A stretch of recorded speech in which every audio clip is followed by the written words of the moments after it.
Welcome back बच्चों, कैसे हो आप सब? आई होप सब लोग बहुत अच्छे से होंगे। तो गाइस, वैल्यू ऑफ सप्लाई हम लोग कर रहे थे। वैल्यू ऑफ सप्लाई का मेजर पार्ट हम लोग ऑलरेडी खत्म कर चुके हैं। छोटा सा टॉपिक हमारा पेंडिंग है जिसे आज हम खत्म कर लेंगे और कल इससे रिलेटेड क्वेश्चंस देख लेंगे। सबसे पहले हम डिस्कस करेंगे नो क्लेम बोनस के बारे में। नो क्लेम बोनस के ऊपर जीएसटी एप्लीकेबल होगा या नहीं होगा, क्या इसे वैल्यू ऑफ सप्लाई में काउंट करेंगे या नहीं करेंगे। सबसे पहले तो ये समझ लो कि वैल्यू नो क्लेम बोनस है क्या। देखिए, इंश्योरेंस कंपनी से जब आप इंश्योरेंस लेंगे, इंश्योरेंस कंपनी से, जैसे आपने मेडिकल इंश्योरेंस लिया फॉर एग्जांपल, मेडिकल इंश्योरेंस आपने अपनी फैमिली का लिया 28,500 का, ठीक है, 2022-23 में। बट ड्यूरिंग दिस ईयर आपने कोई भी क्लेम नहीं किया इंश्योरेंस कंपनी से। आपने फर्स्ट टाइम इंश्योरेंस लिया कब? 22-23 में। कितने का? 28,500 का। लेकिन ड्यूरिंग दैट ईयर आपने इंश्योरेंस कंपनी से कुछ भी पैसा क्लेम नहीं किया, कोई भी मेडिकल क्लेम आपने उनसे नहीं लिया। तो नेक्स्ट टाइम फाइनेंशियल ईयर 23-24 में वो इंश्योरेंस कंपनी आपको क्या कह रही कि मैं आपको 20% लेस पे इंश्योरेंस दूंगी, ठीक है। मैं आपको क्या करूंगी? 20% लेस अमाउंट पे इंश्योरेंस दूंगी, क्योंकि लास्ट टाइम आपने कोई भी मेडिकल क्लेम नहीं किया। मेरी बात समझ में आ गई? तो नेक्स्ट टाइम आपको कितने का इंश्योरेंस मिल जाएगा? 22,800 का। नेक्स्ट टाइम आपको कितने का इंश्योरेंस मिल जाएगा? ₹22,800 का। मेरी बात समझ में आ गई? Now the question is that value of supply किसको लेंगे? वैल्यू ऑफ सप्लाई जो मेन अमाउंट थी, मेन अमाउंट आपके पास कितनी थी? वैसे इसका जो लिस्ट प्राइस था इस इंश्योरेंस का, लिस्ट प्राइस आपके पास कितना था? 28,500। तो क्या आपको वैल्यू ऑफ सप्लाई 28,500 लेनी है या आपको वैल्यू ऑफ सप्लाई 22,800 लेनी है? ठीक है, क्योंकि 20% आपने यहाँ पे क्या दिया है? डिस्काउंट। तो मेन क्वेश्चन यही है कि क्या आप डिस्काउंट को एज पर सेक्शन 15 कंसीडर करेंगे या कंसीडर नहीं करेंगे। अब इसके लिए ना इंश्योरेंस कंपनीज ने क्या बोला? इंश्योरेंस कंपनीज ने कुछ एक फैक्ट्स बताए। फैक्ट्स क्या बताए? इंश्योरेंस कंपनी ने बोला कि जब हम अपने क्लाइंट्स को इंश्योरेंस देते हैं, जब हम अपने क्लाइंट्स को इंश्योरेंस देते हैं, तो बाकायदा हर एक डॉक्यूमेंट में ये चीज मेंशन होती है कि अगर आपने इस साल मेडिकल क्लेम नहीं लिया, मेडिकल क्लेम नहीं लिया, तो नेक्स्ट ईयर में हम आपको ये बेनिफिट्स देंगे। और नेक्स्ट टाइम जब हम इनवॉइस इशू करते हैं, तो बकायदा इनवॉइस में भी ये चीज मेंशन होती है कि ये डिस्काउंट हम आपको प्रोवाइड करवा रहे हैं। मेरी बात समझ में आ गई? जब आपने फर्स्ट टाइम इंश्योरेंस लिया तो उसकी सारी जो टर्म एंड कंडीशंस होती है ना, आप देखोगे उसके अंदर बहुत सारी टर्म एंड कंडीशंस होती हैं जो आप साइन करते हो लेकिन पढ़ते नहीं हो। तो उस टर्म एंड कंडीशंस में ये चीज मेंशन्ड है कि नेक्स्ट टाइम हम आपको डिस्काउंट देंगे। नेक्स्ट वन, जब आपने नेक्स्ट ईयर में इनवॉइस लिया उसका, तो इनवॉइस में भी ये चीज बाकायदा मेंशन होती है कि हम फलाना डिस्काउंट आप लोगों को दे रहे हैं। मेरी बात समझ आई? ठीक है। तो उसके बाद हमारे पास एक सर्कुलर आया, सर्कुलर 186/18/2022, डेटेड 27/12/2022 को। इस सर्कुलर में क्या बताया गया? इस सर्कुलर में ये बताया गया कि जो भी डिस्काउंट एक इंश्योरेंस कंपनी ने दिए, वो डिस्काउंट्स और फैक्ट्स उन्होंने प्रॉपरली क्या किए हुए थे? डिस्क्लोज किए हुए थे। ठीक है, इन्होंने प्रॉपरली उसका डिस्क्लोजर दिया हुआ था अपने फॉर्म्स के अंदर।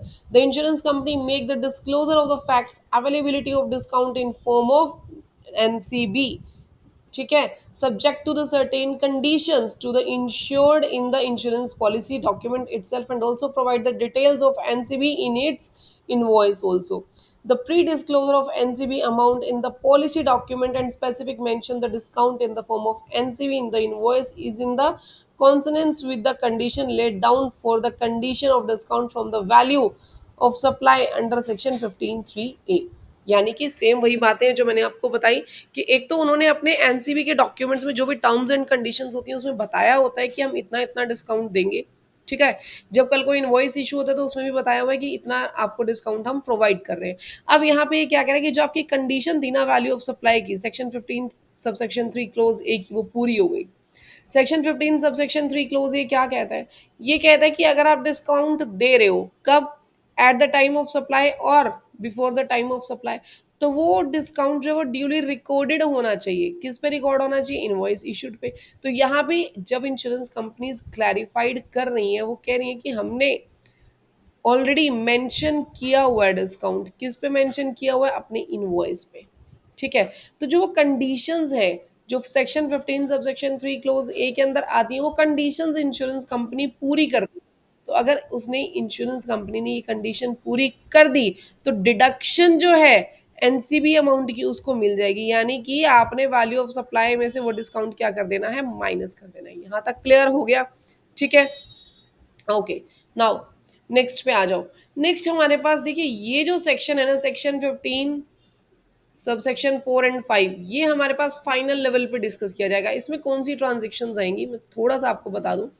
यहाँ पे वो ट्रांस देखिए, अभी हमने जो सेक्शन 15 सबसेक्शन 1 2 3 किया, उसमें जो ट्रांजेक्शन्स थी that was with non related party.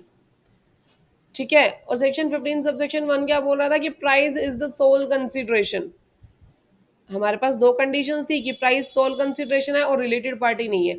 लेकिन अगर रिलेटेड पार्टी हो तो, प्राइस सोल कंसिडरेशन ना हो तो क्या करेंगे? तो इससे रिलेटेड जो चीजें हैं वो हमारे पास फाइनल लेवल पे आएंगी। फिलहाल इंटरमीडिएट लेवल पे वो चीजें हमारे पास नहीं है, तो इस टॉपिक को मैं अभी इग्नोर कर रही हूँ। ठीक है। फाइनल ईयर में जाके हम ये टॉपिक जो है वो डिस्कस करेंगे। Now come to the illustration number 1। क्या कह रही है? Black and white private limited है, उसने फॉलोइंग पर्टिकुलर्स दिए हुए related to goods sold by it to the colourful private limited. List price दे रखा है गुड्स का। लिस्ट प्राइस कितना है? 50,000। टैक्स जो लग रहा है म्यूनिसिपल अथॉरिटी का कितना लग रहा है? 5,000। मैंने बताया था टैक्स सभी के सभी इंक्लूड करने हैं अदर देन जीएसटी। ठीक है। पैकिंग चार्जेस जो ऊपर अभी इंक्लूड नहीं है, कितने हैं? 1,000। क्लियर? उसके बाद क्या कह रहा है? ब्लैक एंड व्हाइट ने रिसीव किए 2,000 रुपए linked to subsidy from NGO. The main focus should be here. Linked to price subsidy milli.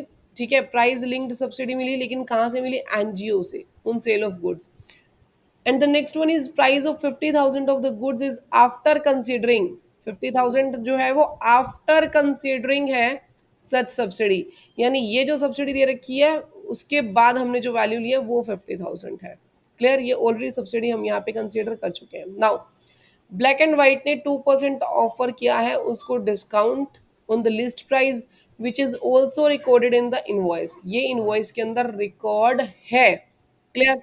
Now अब देखिए, सबसे पहले लिस्ट प्राइस आपका कितना है? 50,000। ठीक है। लिस्ट प्राइस कितना है? 50,000। अब यहाँ पे जो सब्सिडी है, ये जो सब्सिडी है ये हम कंसिडर कर चुके हैं लिस्ट प्राइस में। सब्सिडी क्या ये आपको अलाउड है?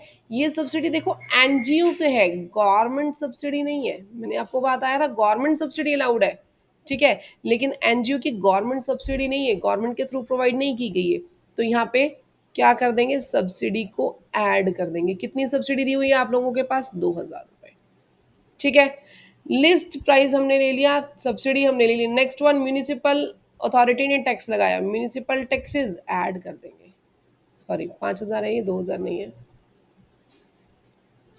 5,000 ये ऐड हो जाएंगे।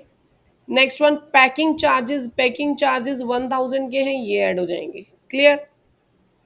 आगे कह रहे 2% डिस्काउंट दिया गया। 2% डिस्काउंट दिया गया which is also recorded in the invoice for the goods. भैया इनवॉइस में ये चीज रिकॉर्ड की गई है, प्रॉपरली रिकॉर्ड की गई है, तो डिस्काउंट अलाउड होगा। डिस्काउंट को माइनस कर दो, माइनस कर देंगे डिस्काउंट। कितना? इसका 2% करेंगे, कितना बन जाएगा? 1,000 रुपीज। ठीक है। कितना आ जाएगा? 57,000 रुपीज। ठीक है। 57,000 रुपीज आपकी वैल्यू ऑफ सप्लाई आ जाएगी यहाँ पे। Clear everyone? Now come to the next question. Next question क्या कह रहा है आपको? Samriddhi advertisement conceptualised and design.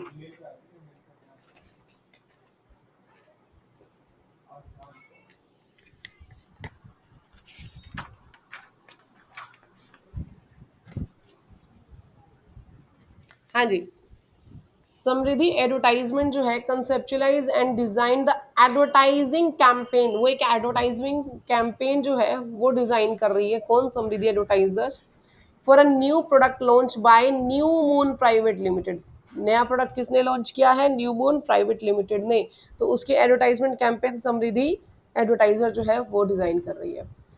Consideration इनका कितना है? 5 लाख रुपीज। लिख लो साथ साथ, आसानी हो जाएगी। कंसीडरेशन कितना मिला? 5 लाख रुपए। समृद्धि advertisement award 20,000 to its one of the vendor in relation to advertising service provided by it to the new moon private limited। देखो, जो एडवर्टाइजमेंट सर्विसेज समृद्धि ने न्यू मून को दी, उसके बदले में इसने पैसे देने थे एक वेंडर को 20,000 रुपए। ठीक है, इसी सर्विसेज से रिलेटेड समृद्धि ने देने थे किसी को कितने? 20,000 रुपए। और सर्विसेज किससे रिलेटेड थी? न्यू मून से। Such liability of Samriddhi advertisement was discharge by new moon private limited. ये जो लाइबिलिटी थी किसने डिस्चार्ज कर दी? न्यू मून ने। This liability was discharge by new moon private limited. अब देखो, अब उसने लाइबिलिटी अब उसकी डिस्चार्ज कर दी, तो क्या ये ऐड होना चाहिए पैसा? जी हाँ, बिल्कुल ऐड होना चाहिए। लाइबिलिटी एक्चुअल में तो किसकी थी? समृद्धि की थी, लेकिन दी किसने? न्यू मून ने। क्लियर? तो इसमें ऐड कर देंगे कितना? 20,000। इसको थोड़ा हम प्रॉपरली 5 लाख लिख देते हैं।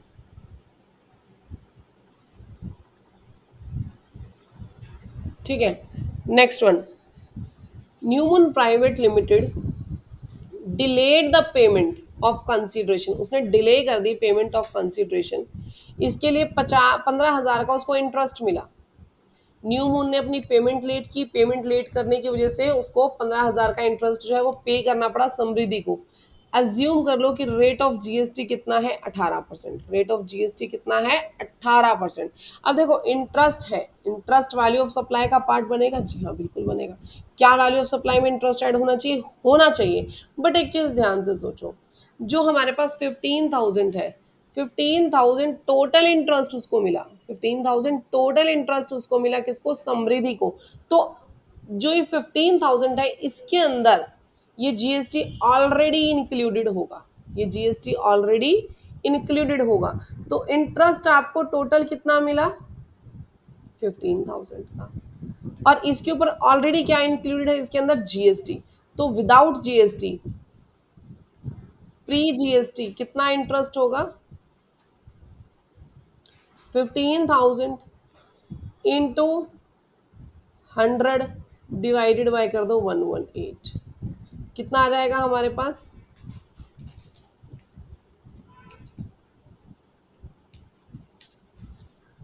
12712। 12712 ये आ जाएगा। तो यानी इतना इंटरेस्ट आपके पास है। आपको कितना इंटरेस्ट रिसीव हुआ? इतना इंटरेस्ट रिसीव हुआ। क्लियर? अब ये जो इंटरेस्ट है, ये यहाँ पे आप लोग ऐड कर दो। 12712 टोटल कर लेंगे इसका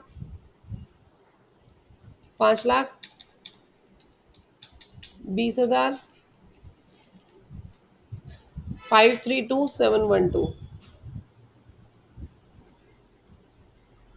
ठीक है, ये हमारे पास क्या आ जाएगी? Value of supply. इसके ऊपर क्या लग जाएगा? 18% जीएसटी। Clear everyone? 532,712। क्लियर? यहां तक हमारा हो गया। नेक्स्ट वन आप देखेंगे, ये आपके पास नॉर्मली वही सेक्शंस को डिफाइन किया गया है कि value of supply under section 15 हम लोग लेकर के चलते हैं। प्राइस को देखेंगे कि सोल कंसिडरेशन ऑफ सप्लाई है या नहीं है, सप्लायर रिलेटेड पर्सन तो नहीं है कहीं। अगर है तो हमारे पास सप्लाई, अगर यहाँ पे देखिए प्राइस ऑफ सोल कंसिडरेशन नहीं है और सप्लायर जो है वो रिलेटेड पर्सन है, तो यहाँ पे हमारे पास supply to be valued as per chapter 4 of the CGST rules for the determination of value of supply. ये हमारे पास है नहीं सिलेबस में, इसको भी हम ज़्यादा डिस्कस नहीं करते। वैल्यू ऑफ सप्लाई से रिलेटेड चार्ट दिया हुआ है, चार्ट को आप अच्छे से पढ़ लेना। सेम वही चीज़ें मैं एक बार डिस्कस करवा देती हूँ आपको। Value of supply, supply to be made to unrelated person where price is the sole consideration. यहाँ पे क्या लेके चलेंगे, सेक्शन 15(1) के अंदर ट्रांजेक्शन वैल्यू आप लोग लेंगे और 15(2) 15(3) के अकॉर्डिंग एलिमेंट्स को एड लेस कर लेंगे। क्लियर। रिलेटेड पर्सन को दी है, या प्राइस सोल कंसिडरेशन नहीं है, या अदर कोई नोटिफाइड सप्लाई है, इसको हम आगे जाके डिस्कस करेंगे। इंक्लूजन क्या करना है, 15(2) के अकॉर्डिंग जितने भी टैक्सेस हैं अदर देन जीएसटी वो ऐड करने हैं। थर्ड पार्टी पेमेंट्स अगर कोई की वो ऐड करनी है, अभी हमने समृद्धि के केस में की। इंसिडेंटल एक्सपेंसेस सारे के सारे आप ऐड कर दोगे। सब्सिडी डायरेक्टली जो लिंक है प्राइस से, कौन सी सब्सिडी लेनी है जो डायरेक्टली प्राइस से लिंक है और जो किसने दी है, गवर्नमेंट ने दी है, चाहे सेंट्रल गवर्नमेंट चाहे state government. Interest, late fees, penalty आप लोगों ने ऐड कर देनी है। ठीक है। एक्सक्लूड आपने क्या करने हैं, जो भी डिस्काउंट दिए हैं बिफोर और eight the time of supply, post supply जो भी डिस्काउंट है वो आपने लेस करने हैं, लेकिन कब लेस करने हैं, जब आपके पास कुछ ना कुछ एग्रीमेंट हो रखा हो। ठीक है। एग्रीमेंट का होना यहाँ पे जरूरी है। अब आगे एक चीज और आपने ध्यान रखनी है, if non till supply and link to invoice and proportionate ITC जो है उसका वो रिवर्स कर दिया गया हो। दो कंडीशंस हैं हमारे पास, एक तो आईटीसी रिवर्स कर दिया गया हो, दूसरा आपके पास एग्रीमेंट होना चाहिए। क्लियर। नेक्स्ट हमारे पास ये कुछ एक क्वेश्चंस दिए हुए हैं, क्वेश्चंस कल की वीडियो में मैं आप लोगों को कवर करवा दूंगी। After that value of supply हमारा पूरा हो जाएगा। अगर आपको वीडियोस अच्छी लग रही है, कंटेंट अच्छा लग रहा है, तो वीडियोस को लाइक, चैनल को सब्सक्राइब करना मत भूलिएगा। Thank you, bye bye, take care everyone.